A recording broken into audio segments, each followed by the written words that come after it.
achieved a lot of success in the corporate world, kind of just shifting to more of your personal successes. So I know that you said that at 29 you bought your first property. How was that experience like for you? It was surreal. Being able to buy a property at all is difficult. It's kind of one of the Mm. things that we as people dream of doing, and not everybody gets there.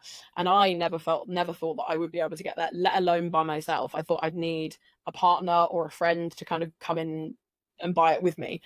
So being able to do it by myself is something immensely grateful for, and I'm so proud of myself for doing that.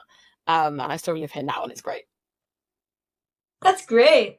So how did, your personal success in buying your property impact your self-confidence and your overall happiness in your life?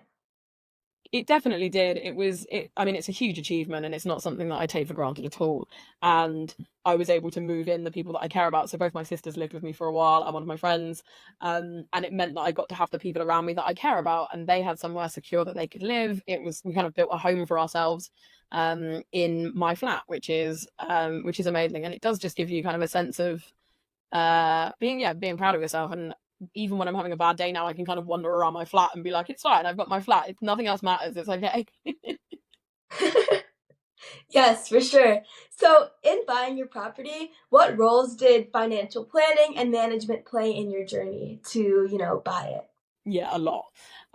So we in the UK, obviously, I'm not sure how it works in the US, but in the UK, you have to have kind of an upfront chunk of cash to be able to put down as a deposit. So saving for that was obviously something that I spent a few years doing, so that I had enough capital to be able to buy a flat that I wanted. And then the Mm. actual process of buying a property is quite stressful, even as a first time buyer when you've got kind of no chain. It's just a lot of it's a big adult thing that you're doing, and having to kind of secure yourself to that much money is a big deal, and it can feel quite daunting, I think. And I one of the reasons that one of my sisters was so involved in the process was so that I didn't feel like I was doing it on my own. So although all of the paperwork's in my name, it's all mine, I made sure that that had someone with me kind of on the journey, so that I didn't feel like it was this huge thing I was doing by myself.